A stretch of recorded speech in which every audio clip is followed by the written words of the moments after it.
Good morning all, I am Joyeta Moietree and yes, welcome back to all those who have watched my previous video on simple kinetic theory of matter.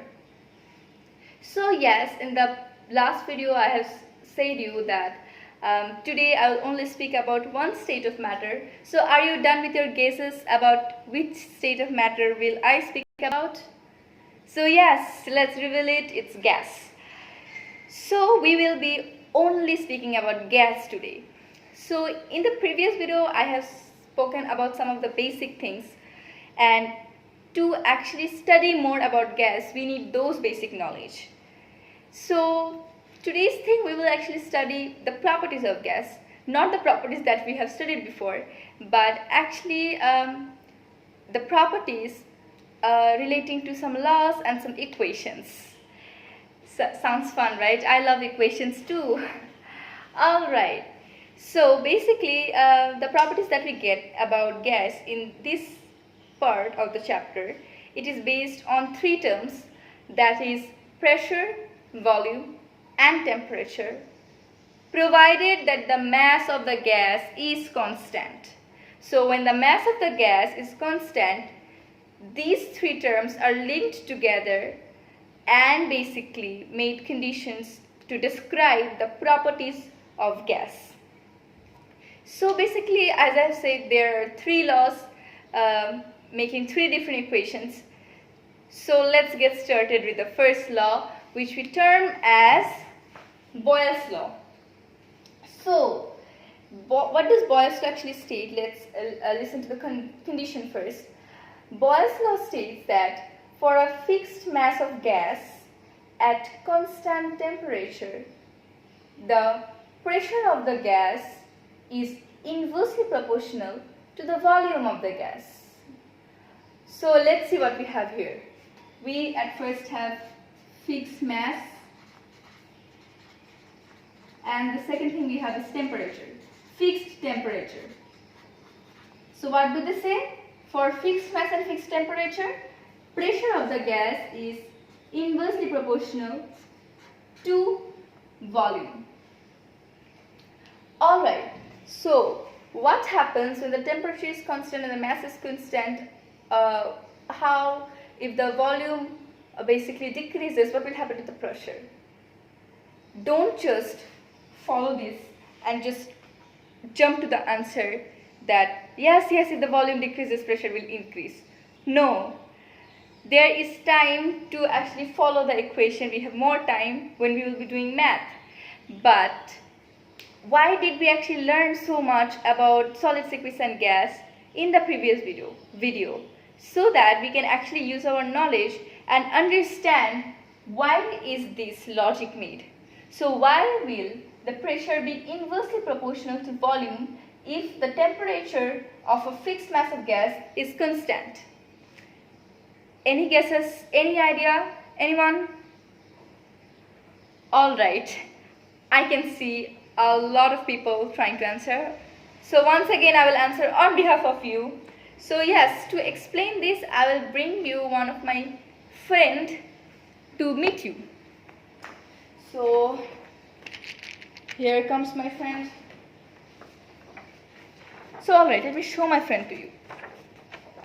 This is basically my friend and her name is Piston and she is a teenager. Yes. Alright. So if you look closely to this picture, I know my drawing sucks, please consider it. So what do we see?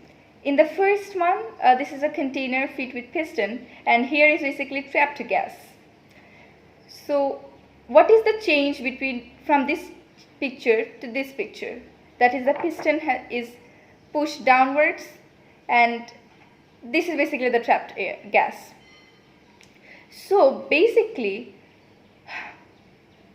if we say that the mass of the gas is constant and the temperature of the gas is constant, what do we have here now?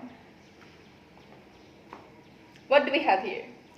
So as I have actually said that when basically the molecules there are no more number of molecules per unit volume, because when we push down the piston downwards, the volume basically decreases. Right?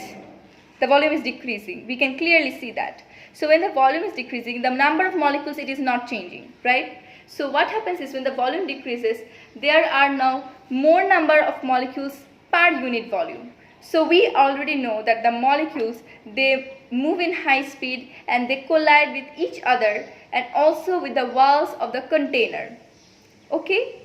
So for that, when there are now more number of molecules per unit volume, the molecules will now collide with each other and with the walls of the container.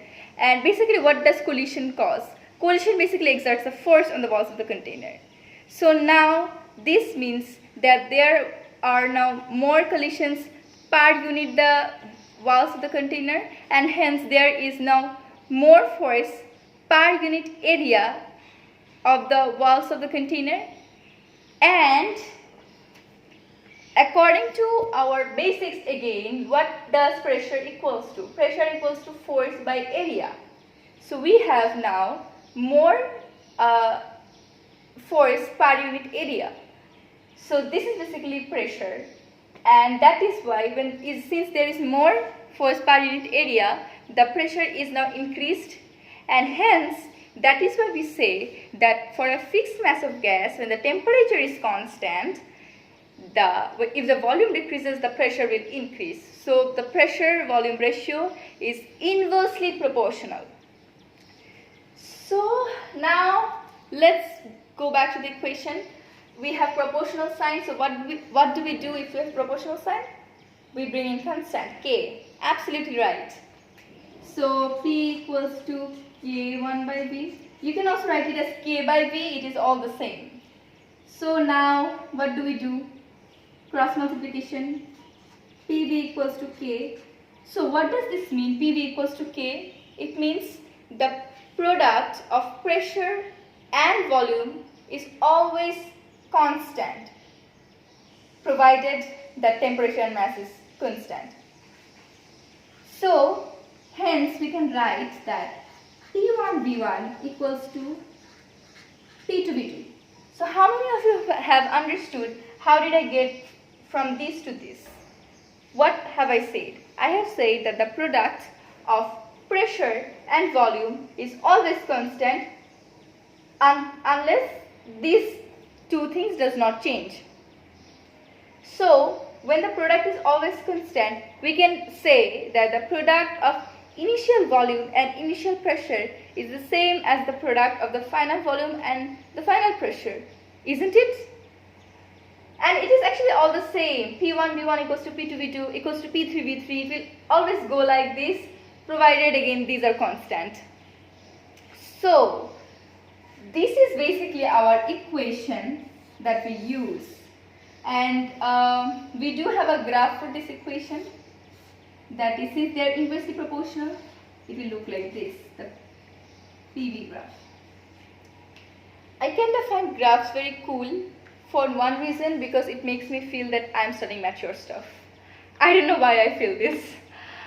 Alright, so we have studied or learned one very important equation, and we also know how this equation came up using our knowledge. So now let's move to the second equation or law, which is called Joule's law. Alright, please consider my handwriting. I know it is super bad. So what does again Joule's law states? Joule's law basically states that, again, for a fixed mass of gas in constant pressure, the volume of the gas is proportional to the temperature. So let's write down the information we have. We have fixed mass, and this time constant pressure. Volume is proportional to temperature of the gas. So why is this? I think this is something you many of you can actually explain, because in the last video I have said you about thermal expansion, right? So this is basically from here is where the thermal expansion idea comes from. So basically, let me repeat the things in case any of you did not watch it. That is, when the temperature increases, which means heat energy is actually supplied, or the heat energy increases, so the molecules, they gain the heat energy in form of kinetic energy, and since they start, and that is why they basically start moving faster with high speed. And since they start moving faster with high speed, the molecules, they try to move further apart from each other. And since the mass of the gas is constant and the pressure of the gas is constant, when the molecules, they try to move further apart from each other, the volume of the gas, it actually increases. And that is basically thermal expansion.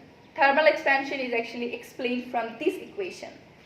So now let's get back to the equation. We will bring in the constant K. So V equals to Kp. Kt, sounds fun. Alright, now cross multiplication, that is V by T equals to K, which is constant, and we know what to do now. That is V1 by T1 equals to V2 by T2, and that is basically our another important equation. And if we draw the graph, it will seem something like this. Alright, so we have already done 2 laws and learned 2 different properties, actually a lot about the property of gas. Now let's do the third and the final law, which is called pressure law. So any guesses what the pressure law might state? Any idea? So pressure law basically states, for a fixed mass of gas at constant volume, the pressure of the gas is proportional to the temperature of the gas. Alright, so let's write down what do we have.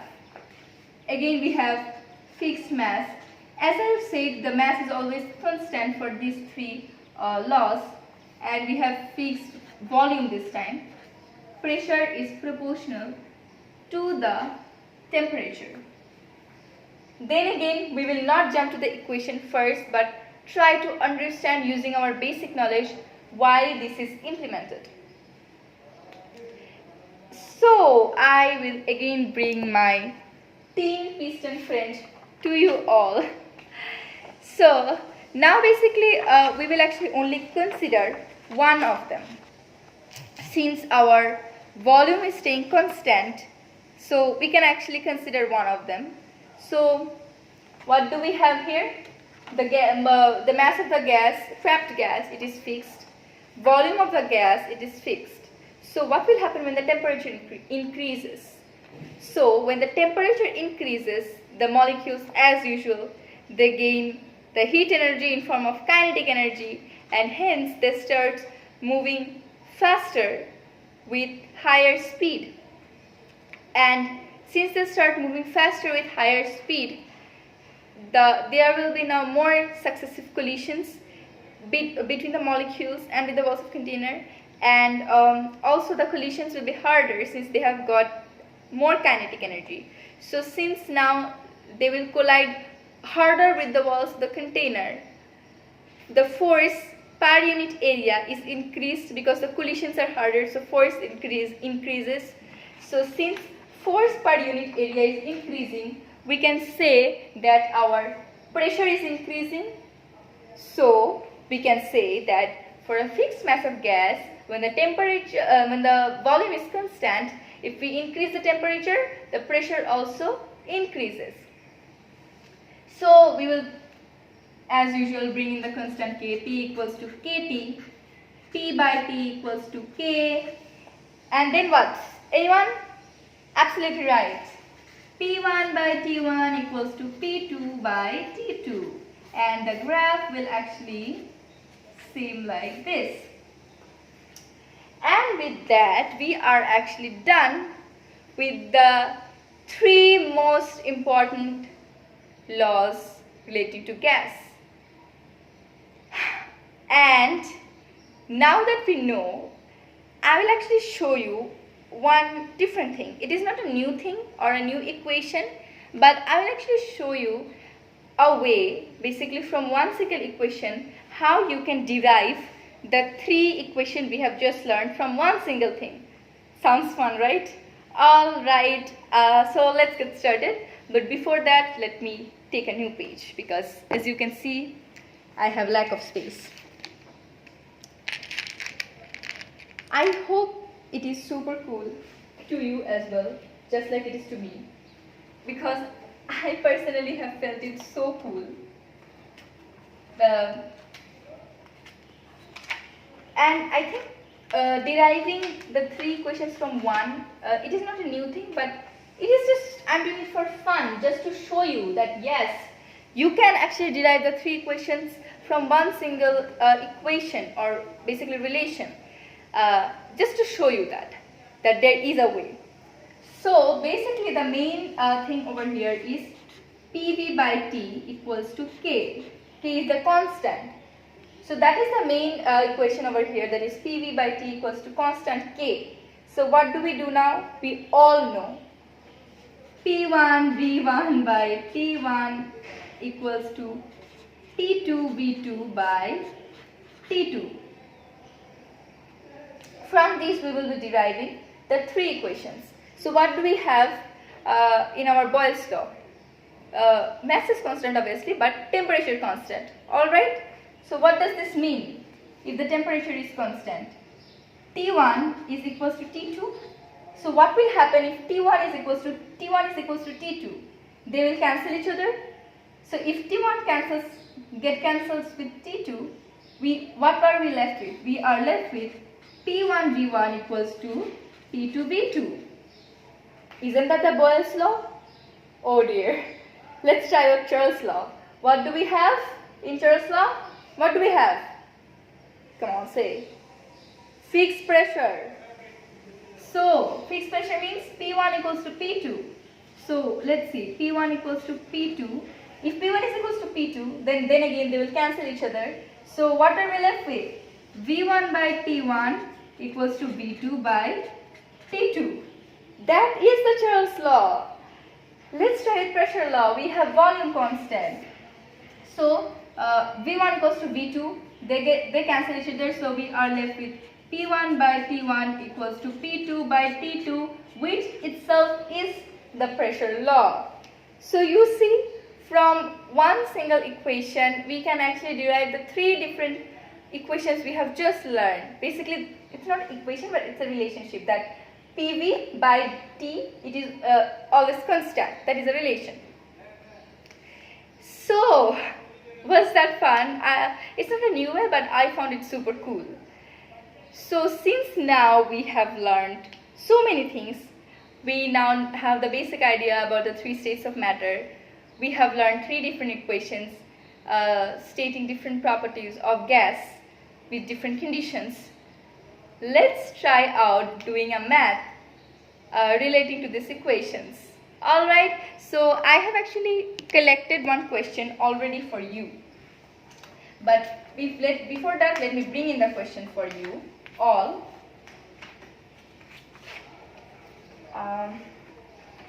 The question is not really that hard. It's easy if you just keep the equations in your mind. It will really be easy to you.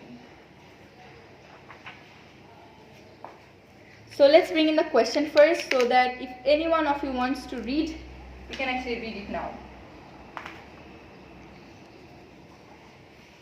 But eventually I will be solving it. You can do one thing as well. You can actually solve it by yourself by seeing the questions. So we actually will solve it together, basically. I know you will be a lot faster than me, because I'm super bad at calculations. And you guys are actually genius. By the way, I did not say sarcastically that you guys are genius. I actually meant it. Alright, let me read out the question in case any one of you can't see properly. So the question is, consider a gas which expands thrice at the same temperature. Initial pressure of this gas was 2 atm. What is the final pressure? So I think most of us actually can clearly understand that which equation to use. It is the Boyle's law, P1V1 equals to P2V2, because we can see that the same temperature, which means temperature is constant. But in any case that some of us, maybe they cannot just really identify the equation just by looking at the question or listening to the question, let's do it in a more descriptive way. So what do we have? PV by T equals to constant K.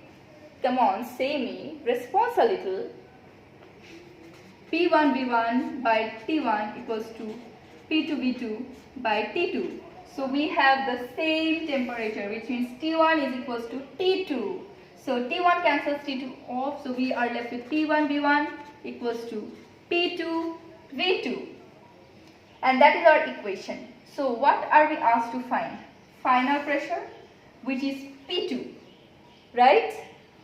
So let's make P2 the subject because we have to find P2. So P2 equals to P1V1 by V2. So now let's actually let's collect the variables we have. We need to find P1, V1 and V2. And using this we will be finding P2. So what is P1? It is given initial pressure of this was 2 atm. So P1 is 2 atm. But if you notice, we are not given any volume, right? So what do we do now? How do we get the volume? How do we solve the math? You must be thinking, this girl is so stupid. There are clues given in the question and she is asking how will she solve it. I know. So we are given, if you look at the question properly, it says a gas which expands thrice. Expand is related to volume, as we know already. So expands thrice. Thrice is the word. Hence, if V1 is equals to x, V2 is definitely 3x. Have you understood? Because it says the gas, it expands thrice. It means it expands 3 times. So if the initial volume, if we consider it as x, then the final volume will be 3 times of x, which is 3x. So if V1 is x, then V2 is obviously 3x. So let's put the value. Let me put the value of P1 later on. So V1 is x and 3x. So x gets cancelled off. So we are left with P1 by 3. Right? We are left with P1 by 3. So what is P1?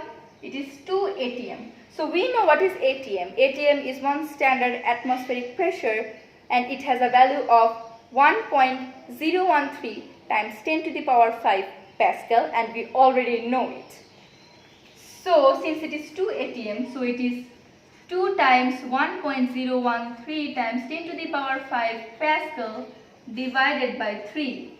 And if you actually you do it, the answer you will get is 67.5 times 10 to the power 3 Pascal. Let me write the answer for you. P2 equals to 67.5 times 10 to the power 3 Pascal. And that is basically your final pressure. Alright. So, yes, we have learned so many things. We have learned 3 different equations and we have also solved a math relating to that equation. Now, to all those who have followed my first video on simple kinetic theory of matter and you have followed all these things and the video till the last moment, I have a small gift for you all. That is, I have basically collected 2 different questions from our O-levels physics. So I wouldn't say that they are super hard questions, but when I first read the chapter when I started doing it, I found these 2 questions pretty tricky. It's not hard, but it is tricky. You just have to read it properly and then you will understand. But I don't think it will be tricky for you because I am just, stupid at things. Alright, let's start with the first question. Which one to start with? This one or this one? This one or this one? Well, we know bigger one always dominates the world. So obviously, bigger one first. I have nothing to do. So let me read out the questions for you all. You'll guess the answer, okay? Some oxygen gas is in a sealed container that has a constant volume. What will happen to the oxygen molecules when the gas is heated? Option A, they will expand. Option B, they will move more quickly. Option C, they will move further apart. And option D, they will become more dense. So, I hope you are already done with the answers the moment you have heard the question. I know you guys are super fast. So, let me now tell the answer. If you're, by any chance, if your answer is option A, they will expand, then I'm sorry to say it is wrong. The correct answer is option B, they will move more quickly.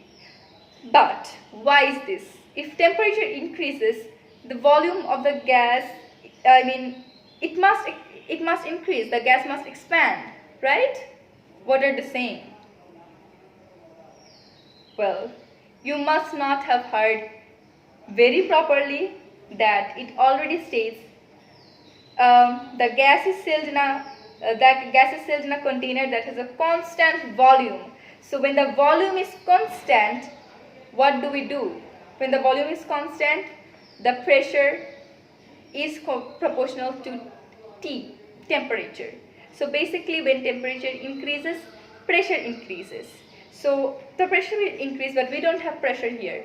But we can understand from our understanding how pressure increases, that basically kinetic energy increases, the molecules, they start moving faster. And here is the answer, option B, they will move more quickly. So that is the answer of this question. And I hope all of you made it correct. Now the second, last and the final one. This is pretty small. Oxygen can be supplied to a fish tank by bubbling air into the water. What happens to the pressure and the volume of air bubbles while they are rising? So you just have to say when the air bubbles they are rising, what basically happens to their pressure and volume. Anyone? Any guesses? Any idea? Well, I can see a lot of you, most of you are done with your answers. So let me reveal the answer. So we know that when basically pressure in liquid, we have the formula over here. P equals to H rho G, where H stands for height from the top.